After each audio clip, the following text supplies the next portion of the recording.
Hey guys, it's Purple Havarti, and I want to talk about what happened at Block Party.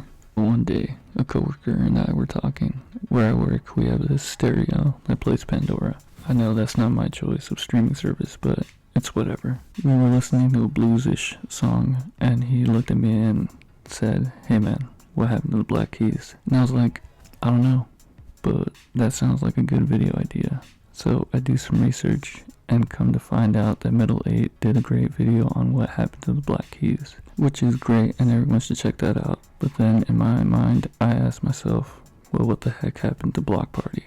The first time I heard Block Party was a little video game called FIFA 2006. You know, no big deal. Made by a small company named EA.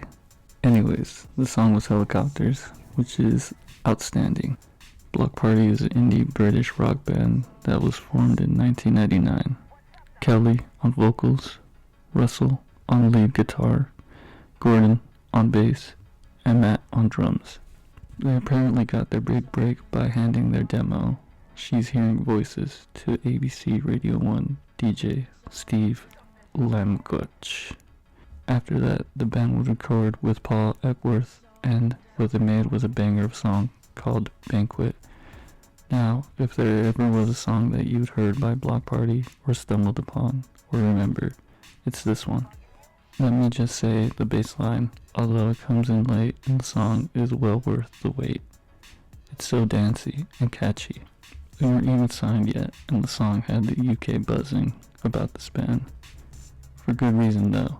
I had to re-listen to the song in order to do this, and man, I can't stop. It's a chef's kiss of a 10 type of song. The band soon after that would drop their first album, Silent Alarms, under Wichita Records. This album was full of bangers, and it wasn't like albums being made by the first wave of garage rock revival bands like the Hives, the Strokes, or the Vines. It had elements of art punk, dance punk, and could appeal to electronic fans too. They promoted the album by going on the NME Awards tour and doing shows at HMV stores after autograph signings. The critics loved it. Pitchfork gave the album an 8.9 out of 10. Of course, NME ate it up and gave it a 9 out of 10, like they do with most British indie bands. They would tour 18 months for this album and would end the tour with a couple sold out shows. The album would go platinum in the UK in 1 year, and the band was on top of the world. It would also sell 1 million worldwide.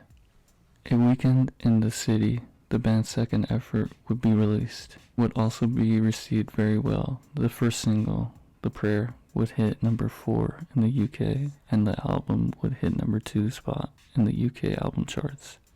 And personally, it has my favorite song by them, which is Hunting for the Witches. Something about that weird guitar tone and the drums that really do it for me. The band sounded tighter than ever, and were experimenting more and more with their sound, playing around with the guitar pedals to make them sound like synthesizers. They promoted the album by going on a Northwest tour with Panic at the Disco, but that was cut short when Matt Tong had a lung collapse, so then they did a lot of interviews to help get the word out on the album. Intimacy would be the third effort, and man, was it rushed. Listen, I make music on the side, and I have never, ever made a whole album in under a month, and these guys decided they would make it in just 2 weeks. On top of that, they didn't do much promotion for the album. Kelly didn't want to talk about his personal life while being interviewed, so he didn't want to promote it, and took a more let the music speak for itself approach.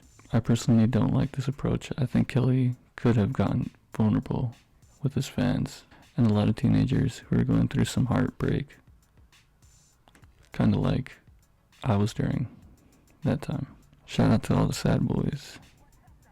They would only tour the US for a short amount of time, and would do a short tour in the UK calling it Blocktober. After a year of the album, the band would go on hiatus in 2009, and would say they were unsure when they would get back together again. Yes, the band would come back together to do an album called 4 after 3 years of silence. They would lose key members Gordon and Matt as well, and go on another hiatus. Then release an album in 2016 called Himes. But to me, the reason I asked the question what happened to Bloc Party was answered by what happened in 2008 and 2009. Not only did they not promote their third album, but they also changed their style to be more electronic than ever, which is awesome. I encourage any artist to change up their style to try new things. Staying the same is boring after a while. Sure, it may work for some artists. I'm looking at you, Pitbull. But you have to promote and build some hype. They said they were inspired by Radiohead's release in Rainbows, but what Radiohead had at that point was 14 years of being in the music industry and 6 great albums to back up the release of In Rainbows. Bloc Party only had 3 years in the music industry, 1 standout album, 1 good album, and yet they thought they could do something a 14-year-old act could do. I'm sure Bloc Party has a loyal fan base that probably freaking loves intimacy and who would still really mess with the band, but the hype for Bloc Party has died down big time.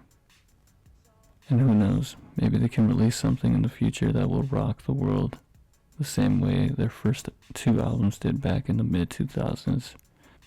But as of now, 2021, we're all left asking what happened to Bloc Party.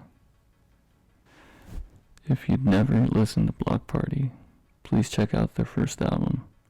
It's undeniable. It's outstanding. But I'm sure most of you who are watching this must know how great that piece of art is.